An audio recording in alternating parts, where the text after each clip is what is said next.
keep striving for this religion that we preach. Keep pushing for nothing's ever out of reach. Because the time we keep on driving, it's all that much we go. The time we keep on fighting, and these colors I wear will be sold through the skins of my soul.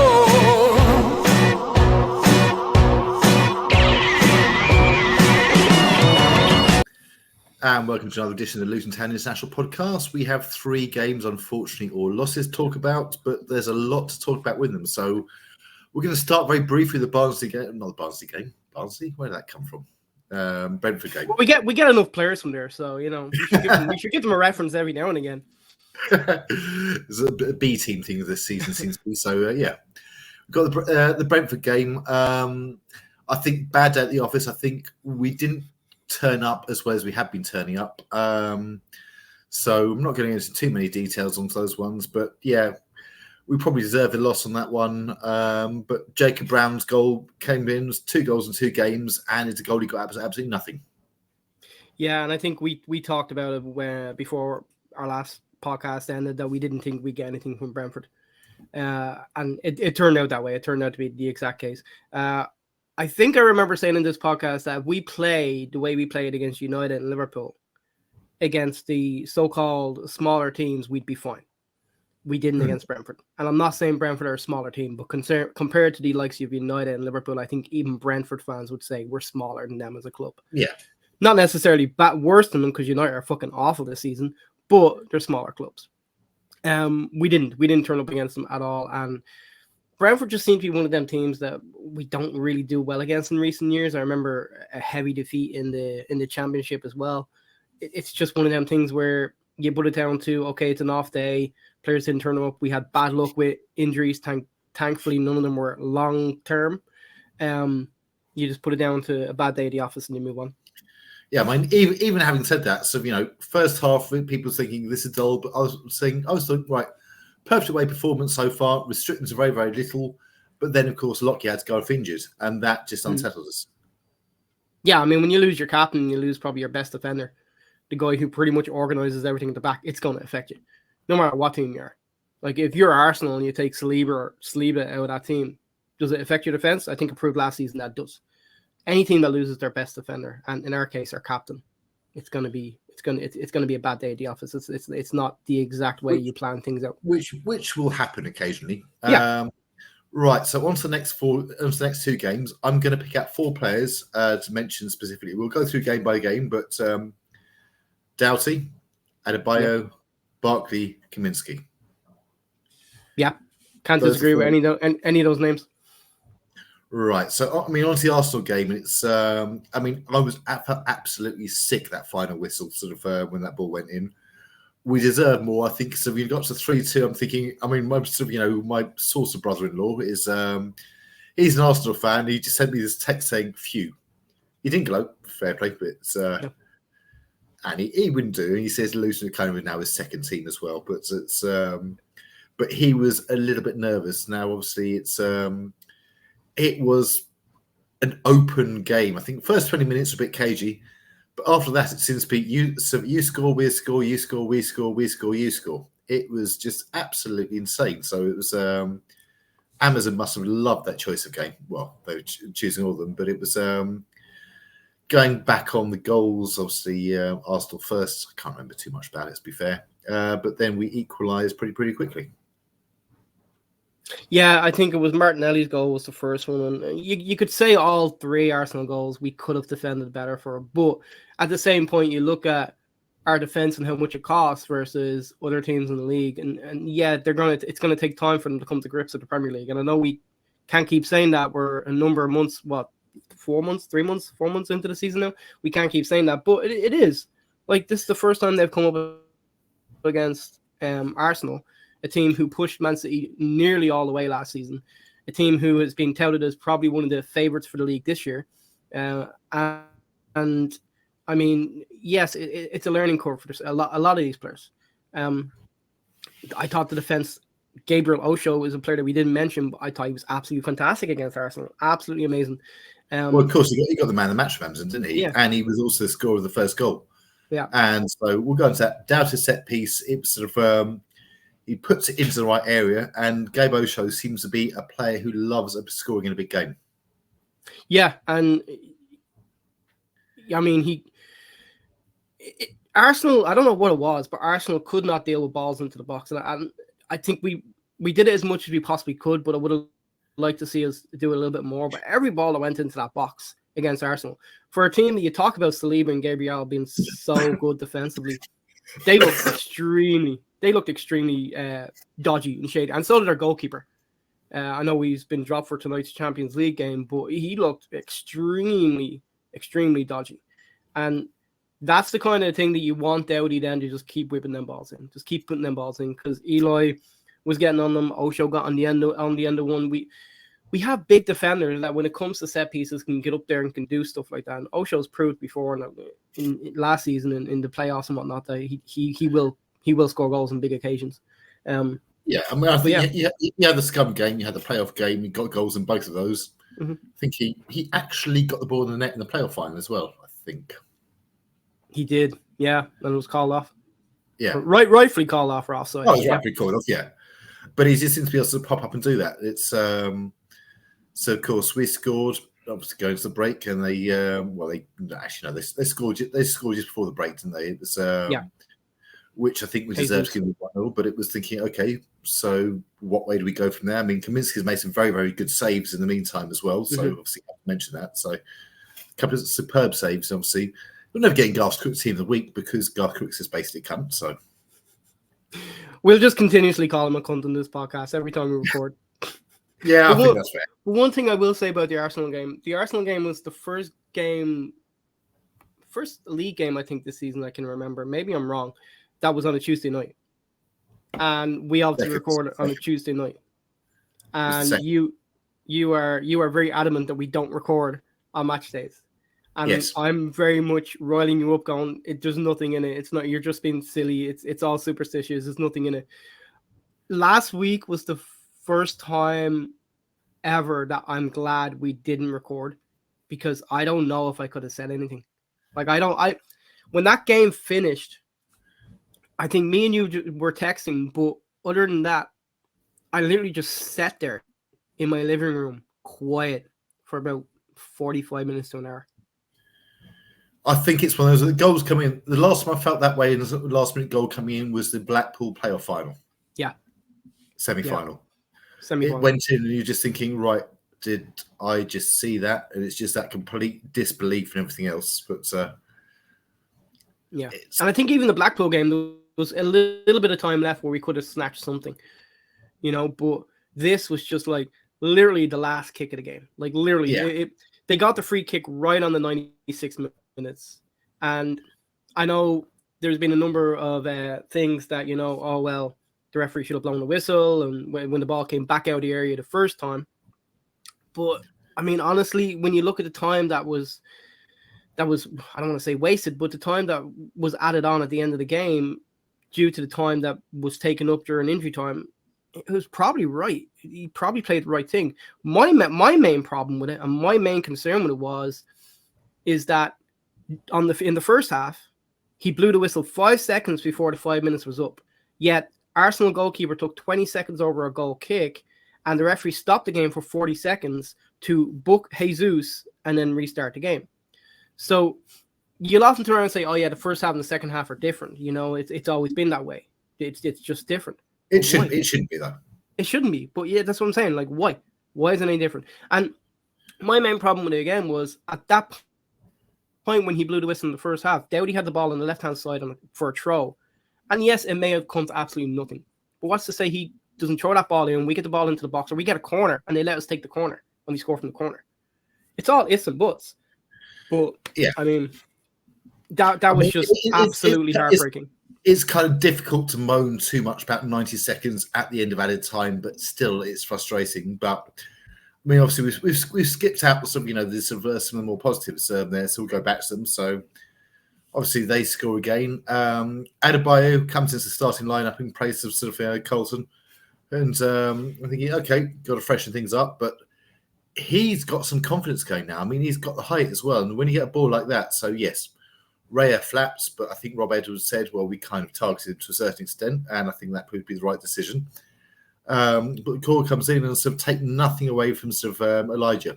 That's a good header when it comes in. I think I told you I didn't celebrate the goal. I was convinced it was coming back. I was convinced it was coming. I was sitting there, and when he put the ball in the net, I leapt up, and then I just, no, that's coming back. Because every time you see them goals, it just seems like the goalkeeper's just overprotected. And if you make any sort of contact with the goalkeeper whatsoever, they're going to give a free out. You know, and I was just, I didn't celebrate it. And I was just like, this is coming back. This is not going to be allowed. And it wasn't until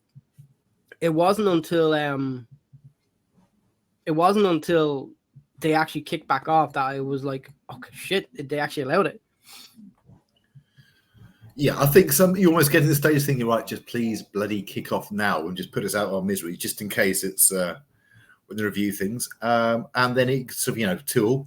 And then it got better. We got our 2 ex-England internationals, sort of free transfers, one of which actually seems to be called for him to be called back into England set up, and I really can blame him. So it was, and you got Ross Barkley, who, considering Arsenal's midfield, he turned them inside out time and time again. I mean, I'm sure you probably saw the club put up a sort of a highlights reel from one match, and the amount he did in that highlights reel was unbelievable. Some of the touches. So I've been harsh on Barkley on this podcast. I've said that yes, technically he's a great player, and going forward, he's definitely going to give us something that we don't have. That was Ross Barkley's best game of the season. Forget anything else. Forget all the other games. That was Ross Barkley's best game of the season. And I say that because you look at who he's up against. He's up against Declan Rice in England international. Martin Odegaard, supposedly one of the best midfielders in the Premier League. Kai Havertz, a Champions League winner. And he made them look average. And I call any Arsenal fan to come on here and debate us about this. He made them look average. Come on, do you think any Luton fans are watching? Never mind Arsenal fans. Any Luton fans, sorry, what? Come on here and watch this. Never mind Arsenal fans. Oh, no. We have fans because we obviously have Kevin that lives in, I want to say Ohio, somewhere like that. But we also have Alicia who messaged us after the game, after the last podcast, and had some choice words for your beer. Said, Nick, Bud Light and Coors do not define our beer. We have amazing microbreweries all across the nation, so you need to step up your beer game. That's why this week I tried to get you on the wine. A bit more cultured, a bit more refined, but I don't see any wine. So we're Luton fans. We drink what we want. There you go. I'll drink the wine. But then obviously it's in Ross Barkley's goal. Again, you might say slightly fortuitous to the goalkeeping, but it was it's got some great touch, got into it. Picked out Townsend picked him back out, and it's the way he can shift the ball. It was a good finish. Never mind about the keeping. I don't care about the keeping on that one. It was a good finish. And then we're actually 3-2, and I'm thinking 3-2 Arsenal. That's a familiar sounding result. Yeah, but unfortunately, again they equalised. It's not getting that way. Nah. But I mean, they equalised quite quickly, and then absolutely sickening at the end. And it was we deserved a point from that. I did say I think we might get a point from the 2 games. We didn't, but it was that was about as close as you could possibly get against the league leaders at the time as well. Yeah, I mean, as I said, absolutely. We've had some really, really rough times at this club. I know you said Blackpool, but even at Blackpool, I think I was kind of holding a hope that maybe we could snatch something at the end. I don't know, anything. I was trying to think back Wimbledon, but then again, you always know that someone's going to lose in a penalty shootout. So it just is the way it is. Just the way that happened with literally the last kick of the game. Man, and it's weird because if you'd have turned around to me and I think I said this to you, if you'd have turned around to me 10 years ago and said, you'll be absolutely devastated after losing 4-3 to Arsenal in the Premier League 10 years from now, I'd have fucking laughed at you. And that's it. It's sort of okay. So you got the short-term devastation, but you see how far the club's come and the effort, commitment these players are putting in. Yeah. Now here's the thing: we've talked about Arsenal, and we'll talk about City here in a little bit, I'm sure. That same effort and commitment needs to be this Saturday And it needs to be against Newcastle, and it needs to be against Sheffield United, and it needs to be against Chelsea. Because let's face it, Nick, Newcastle, with all their money and everything, is still a winnable game at Kenilworth Road. Chelsea, with all their money and all their problems right now, is very much a winnable game at Kenilworth Road. And you've got to take points from Bournemouth and Sheffield United. I mean, Bournemouth are actually banging form. That is not an easy game. I think their fans are seeing us as an easy game. I saw some Bournemouth fan thinking, looking at that. Our fans saying it's an easy game. Because said you, as in Lucid, will not be an easy game. And we are starting to get some respect. We're not getting the points for it, but we are getting some respect onto it because of the way we are performing against some of these teams. And there's got to come a point of, those efforts of, turn into points. But yeah, as we said, go into the Man City game, we obviously get the rest. So Man City, we weren't given a chance against. It was, you're thinking, okay, so they're treble winners. Obviously, Haaland being injured, that's a slight, oh, great, Haaland's out. And then, we can bring in 100 million Jack Grealish instead, who was actually quite complimentary after. First half, we didn't create a great deal. Again, Kaminsky has made, as is his forte. He's making some good stops.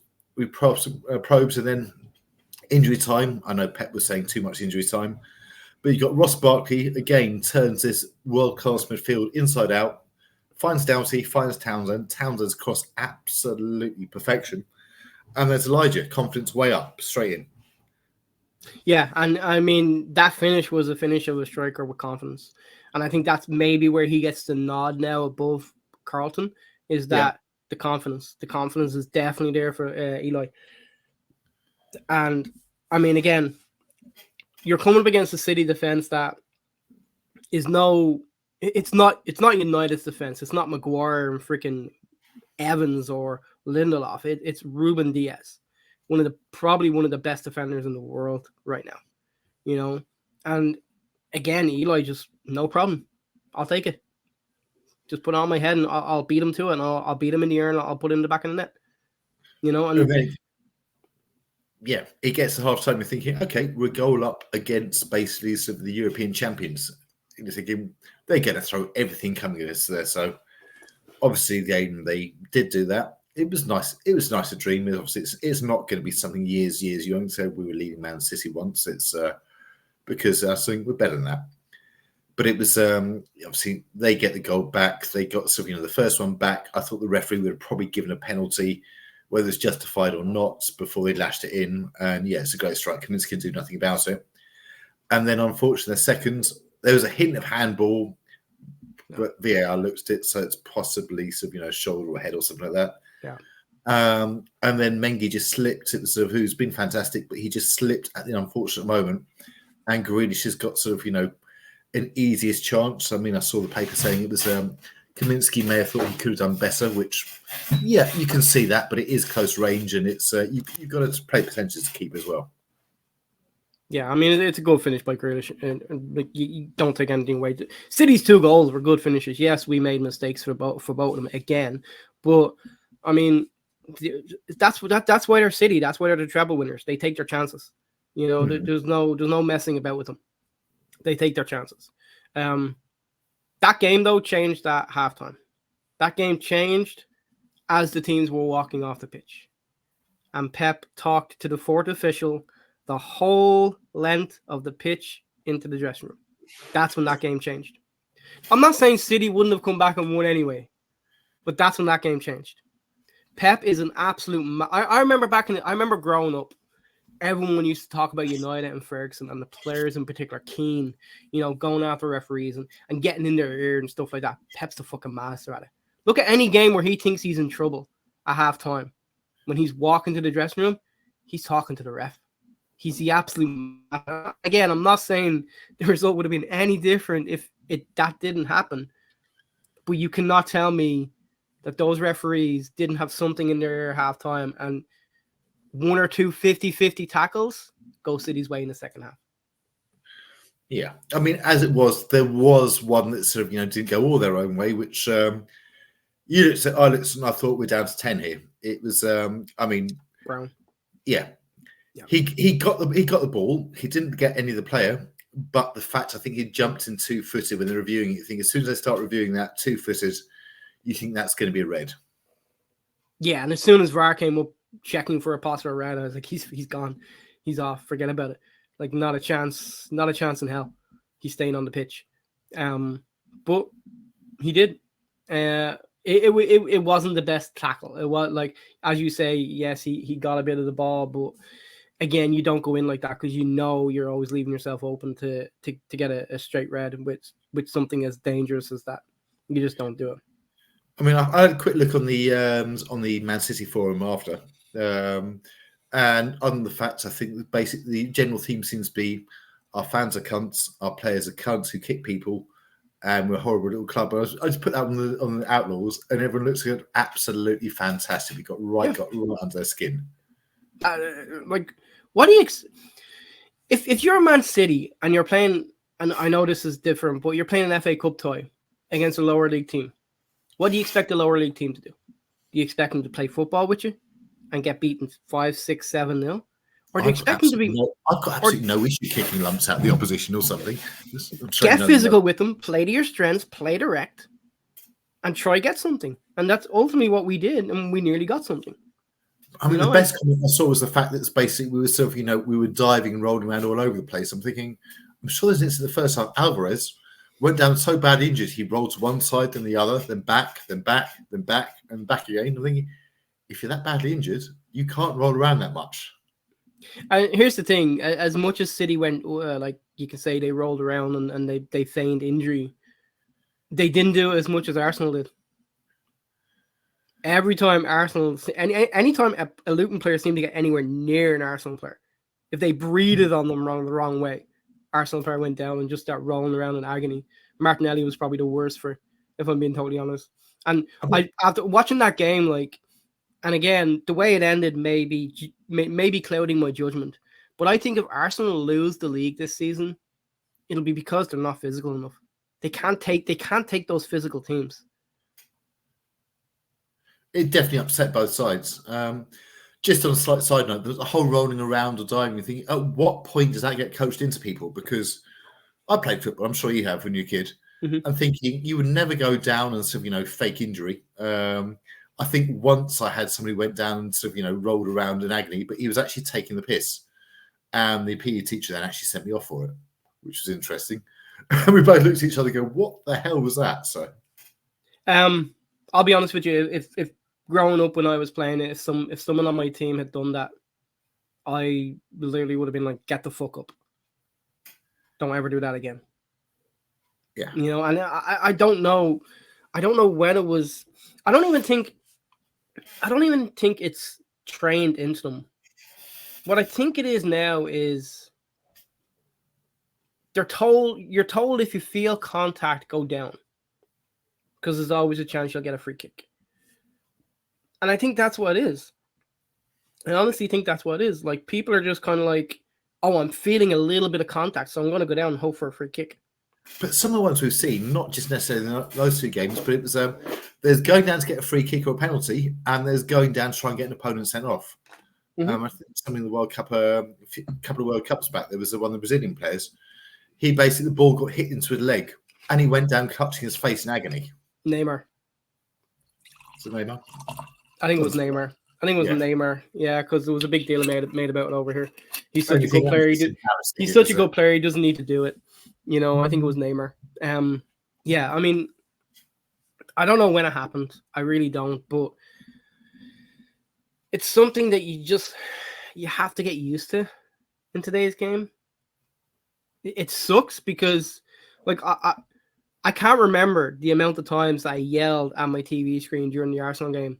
Get the fuck up. This is a contact sport. You're not playing basketball. Like, seriously. Like, this is a contact sport.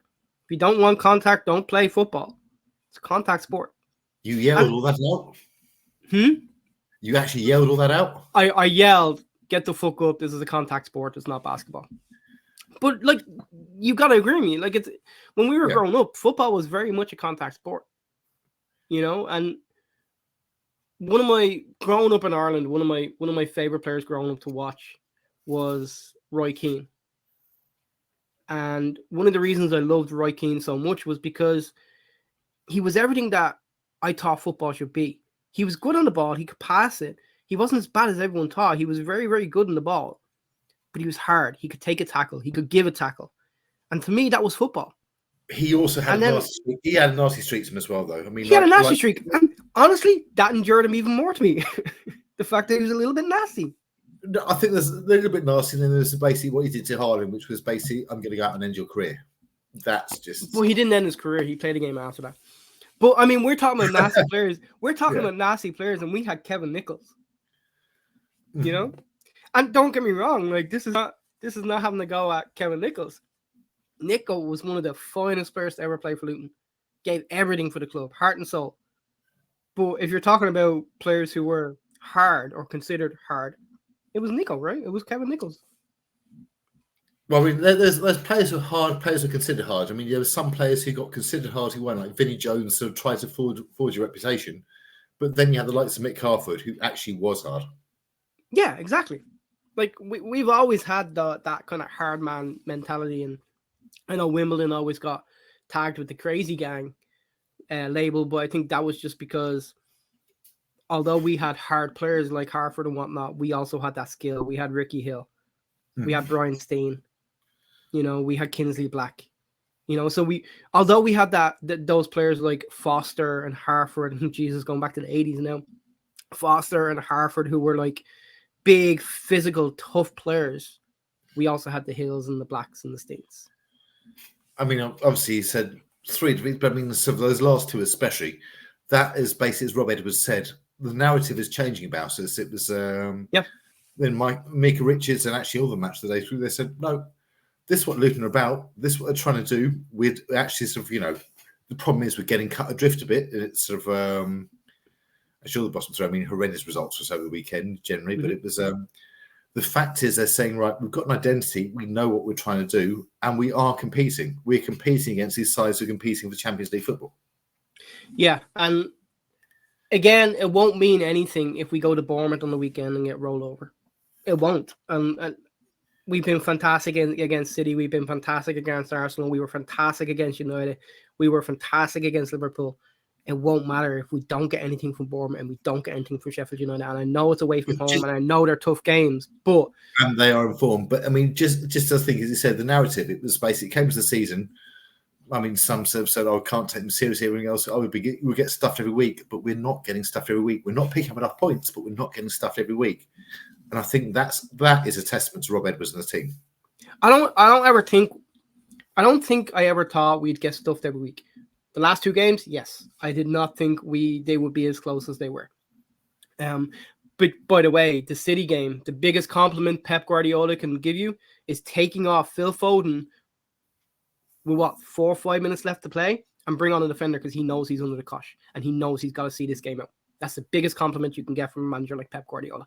But I mean, I didn't think those games would be that close, but I did. When you look at the fixture list at the beginning of the season, the Bournemouths, the Sheffield Uniteds, they're the ones who target pick up points. The Arsenal, Man United, Man City is thinking exactly. So we've got to go out this weekend. We've got to put on a show. Honestly, I don't know what it is, and I don't know if it's me just being overconfident, but I can see Barkley putting on a show this weekend, like putting on a clinic. Barkley has been outstanding in recent games, so it was, he has. But I said Bournemouth are in form. That's an issue as well. Plus, I mean, this is a kind of hangover going back to sort of 25 years ago, 30 years ago. We had a real issue with teams beginning with B. I think it was actually when we got relegated. And then it's thinking, okay, so we've lost 4-1 to Brighton. We've lost 3-1 to Brentford. B tests, come on. No, I again, I don't know if I'm just being too confident, but if everyone's good to go against Bournemouth, like I want to see a real display. And I know we don't have Nakamba, which will be a used loss. Hopefully, the minutes that Lokonga got into him will be enough to see him through the game. But these are the games we need. We need to close that gap, and it's easier said than done because we can beat Bournemouth and everyone else can pick up points, which means the only team that we're closing the gap on is Bournemouth. But I think I've said to you before, the more teams we can drag into that battle, the better it is for us. I mean, I think it's Jamie Redknapp said we need to be dragging in a Crystal Palace, sort of, or a Forest or something like that into the mix. Yeah. I mean, all the way up to I think it's Wolves, Chelsea. Does anyone really think Chelsea can be in a relegation battle? Probably not quite. I think But that'd be amusing to see them actually down there. I think the home form will keep them just enough away, right? I mean, it's ridiculous to think Chelsea should even be in there. The amount of money they spent on players and everything else, and it's I'm loving their it. statue. But we do not respect teams. We do not respect their reputation. Yeah, I think everyone up to Wolves can still get dragged into it, and Wolves have got a few decent results, and Bournemouth have picked up some good results. I don't know who fucking would have thought Fulham would beat West Ham 5-0 over the weekend. As you said, most of the results went the wrong way on the weekend. But, and I said this at the beginning of the season, if we can get to those last 10 games or so and be within touching distance, I think this team can do it. I think this team can stay up. There is a chance if we can do that, because we've got, I wouldn't say it's an easy running, because it's a Premier League. There's no such thing as an easy game. And that's, people might be saying, right, Sheffield United away, that's an easy game. No, it's not. They're a point behind us. Change the manager. It's and that's the biggest thing, right? They're gonna have that new manager bump now, which fucking sucks. Though it is an odd one. They sacked their managers, bring the manager they sacked because he was going to get them relegated. I mean, that's clubs these days for you. I mean, take away us, that's clubs for you these days. To be fair, I don't mind Chris Wilder because he actually took over at Watford and showed them absolute disdain, same as Roy Hodgson did when he took over. And said this club's rotten to the core pretty much, and it was he pretty much called exactly what it was and pissed their fans right off. So he's okay by me for that sort of, approach. I mean, anyone that goes into Watford and pisses off Watford, i.e., Rob Edwards, is totally fine by me. Yeah. It's one of them things where you're just going like, yeah, you've done good by me. You're fine. you're in my good books. But it still doesn't mean that I don't want to pick up points from you. No, we've got to start getting points. Sort of, I'm not saying there's anything as a must-win game, but we've got to start getting points, sort of, on the board and closing that gap if we want to stay up. The performance is there, the effort's there. We just need the points. Yeah, and I think the reason why I said like the last 10 games or so, you look at after that international break in March, the next two games are difficult. It's Tottenham and Arsenal away. But you look at our home games, you got Bournemouth at home, Brentford at home, Everton at home, Fulham at home. We can pick up points against all of them. Yeah. And then Wolves away, you could probably get something as well. Like if we can get to March and still be in the run-in, still be in the race, then it's there for the taking. Well, I mean, I saw a stat based on away fame as well. So we've got Newcastle, Chelsea. Their away form is not good. No, it's not. And that's why I honestly think that's why I said to you, like, these next 4 games are winnable. Every single one of them is winnable. I know Bournemouth are in good form, but again, it's winnable. Bournemouth are in good form, but I watched them against United, and I honestly don't think Bournemouth were great. United were just fucking awful. Like, really, really bad. Yeah, but I didn't actually watch the full game on that one. I think I sort of, vaguely paid attention to the highlights, but United actually been informed result-wise, maybe not performance-wise, but result-wise they had. Yeah, but again, I'll come back to the performance against Bournemouth. It was fucking woeful, absolutely terrible. There's no way in hell Luton played that bad against Bournemouth. And that's like... I actually can't think Bournemouth played that well against Man United for one reason. Garth Crooks put in 5 Bournemouth players in his team of the week. If Garth Crooks is rating the team, that means he's completely wrong. Exactly, Nick. You've hit the nail on the head. Exactly. The guy's an absolute fucking moron of the highest order. I mean, I think he just does wind people up, I think, all basics of, comedy value. I think, he should get paid for that. We do this for free. We do this for free. Yeah. We need to set up a fucking PayPal account or something. They're getting paid for this shit. This wine doesn't pay for itself, people. What was it? $2.90? $5. Fuck's sake. You see, when you're going about culture, you could need to have some, Just see if I can get some brand placement here. You know, gotta rep the local brand. So it's California Roots. If anyone's looking out there, gotta rep the own brand. You know, That's the cheap, worst product cheap, placement for no payment whatsoever. cheap and cheerful, people. Hey, don't fucking slag. You wanted me to get Stella last week for the podcast, so that was the deal that I got Stella last week for the podcast. I could not find Kansas Stella anywhere, and when I asked about it, one of my mates that works in, we call it off licenses back home, Bevmo over here, was basically like, yeah, that's a very feminine beer. They don't really do cans, they do bottles. I'm like, yeah, that makes sense. It's Nick. Yeah, it's called wife beater over here.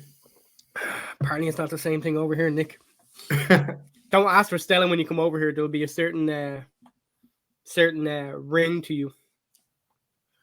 Okay, so it goes right. Can I have a Stella? Can I have a Stella and a shotgun, please? Exactly. So we don't have many American listeners because they're sort of, be upsetting with left, right, and centre. I think all we have is American listeners, dude. Oh, fair enough.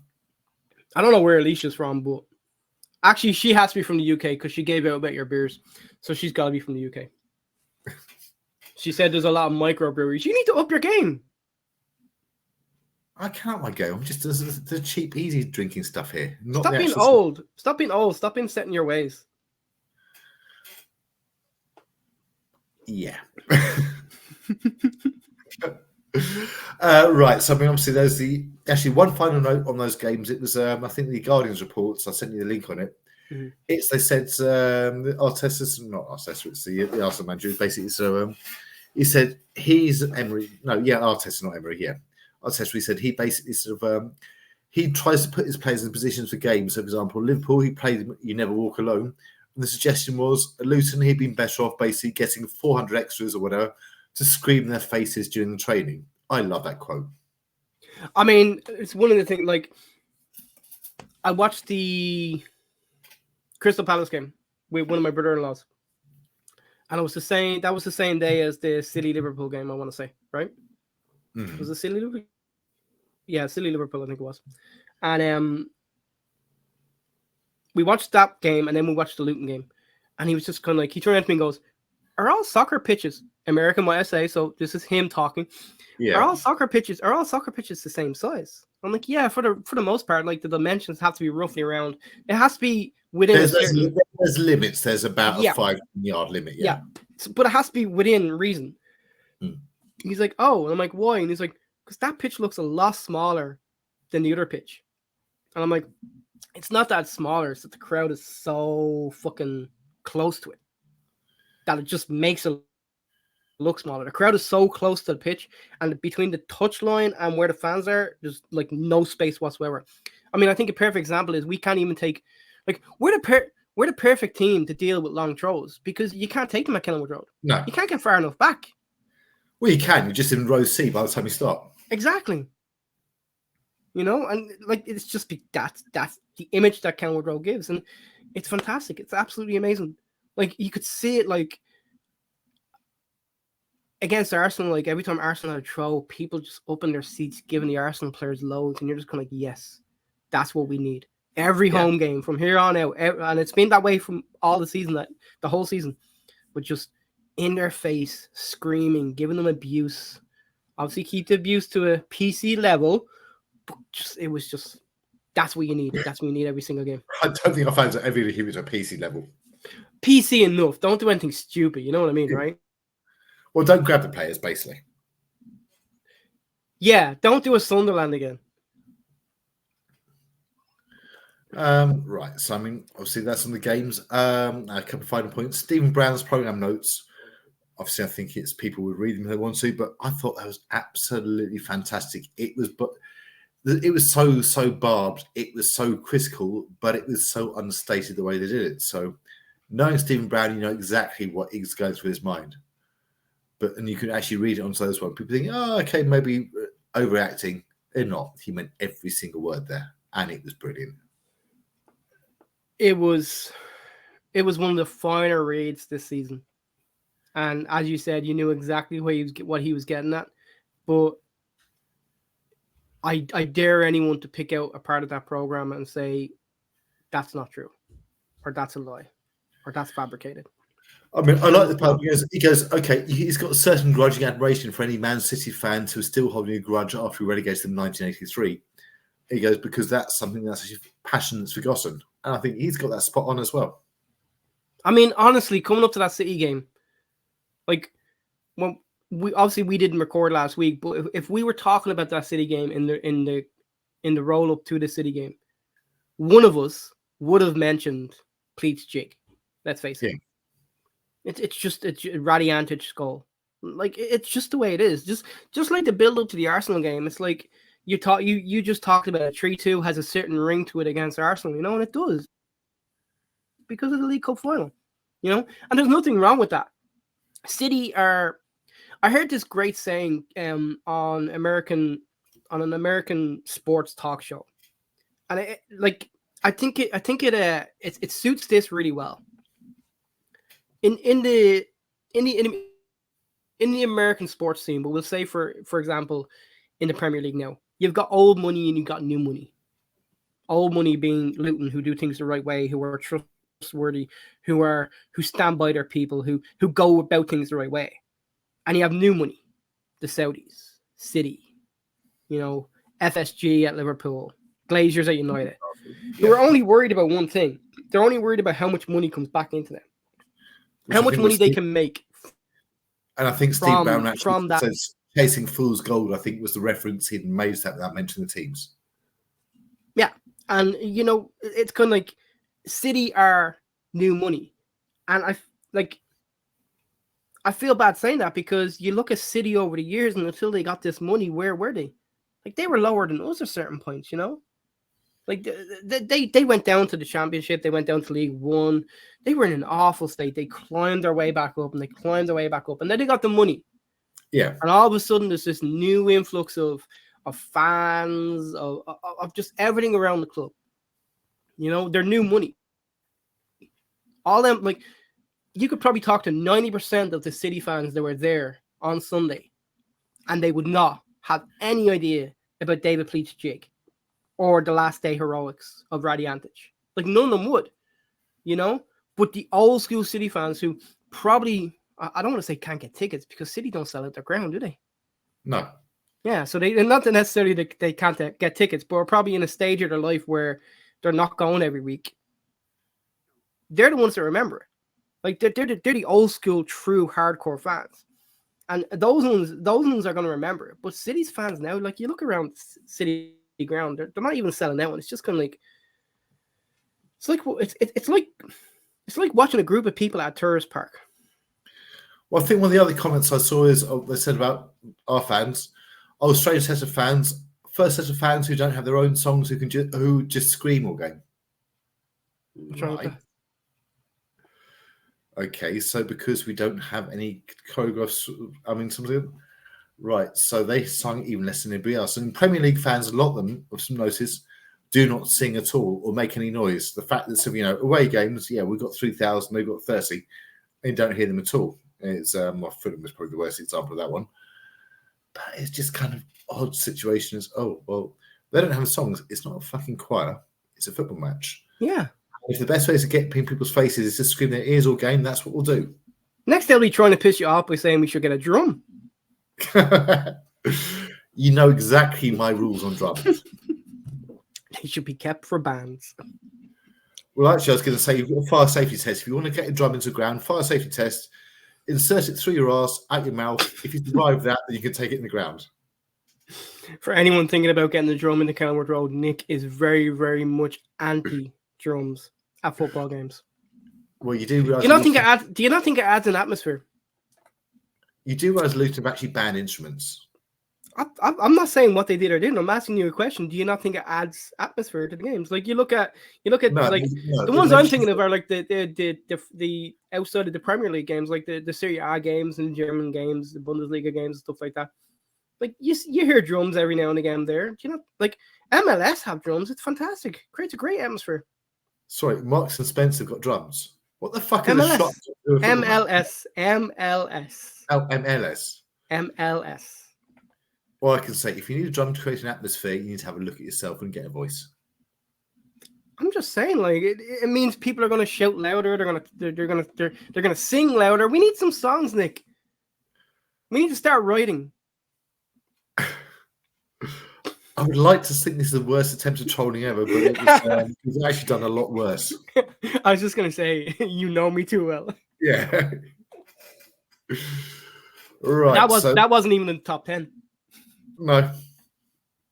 Not even the top 10 attempts. I mean, you're bad. But that was worse than bad. Yeah, but still didn't break the top 10. Well, I'll give you a week to think about it. Okay, come back next week with my top 10 trolls. Oh, Jesus Christ. I can probably come up with the first 10. I'm not sure the top 10 really qualifies, so. Just the 10 of you talk, this guy's fucking lost it. I'll just go back through the WhatsApp messages. I bet the last couple of weeks should probably do it, so. No, I've been pretty good in the WhatsApp the last couple of weeks. You have actually. I've been taking it very, very serious. I have. I've been taking it very serious. Mainly because it's just me and you. Right. So I think that's it because it's right. So back next week before Christmas because it's let's face it, I'm not going to be recording Boxing Day. Neither are you. No. I'm going to be hung over Boxing Day, Nick. Thank fuck for that you Americans actually can get drunk at Christmas, not just bloody Thanksgiving. See, that's the weird thing. Like, this is going to roll over a little bit now, but I didn't really get drunk Thanksgiving. Like, it's just not one of them things. I think mainly because of the whole Black Friday the next day. Like, yes, I know what my schedule is, but I also know my workplace, and it's kind of like 10 o'clock the night before. It's like, hey, we need you here at 4 a.m. And you're like 2 bottles fucking deep, and it's like, that's not happening. Mm-hmm. That's not happening. So I got Christmas. I will, because I'm nearly certain I'm going to be off the day after Christmas. The way my schedule works, I'm nearly certain I'm off the day after Christmas, unless they put any fast ones on me. I mean, do you get the Boxing Day sales there? I mean, obviously, it's completely off topic now. No, ladies and gentlemen, this is the shopping channel with Nick Perry and Gavin Daly. What's the name of that station in England? Babe Station. It's Babe Station. Babe Station, is that what it is? That's what you know it is? QVC or something, isn't it? Yeah. We'll just call it Babe Station. Fuck it. I think that's it, Nick. Okay. I think we're rambling now. We are definitely rambling. Definitely. I'm gonna go finish my bottle of wine. I think you should. I am. I'm definitely gonna finish my bottle of wine. And then it's Taco Tuesday, so how much product placement? I don't know. I'll see how many I can fit in. I don't think I can say Taco Tuesday. LeBron's trying to fight for that for me. Stop the fucking recording.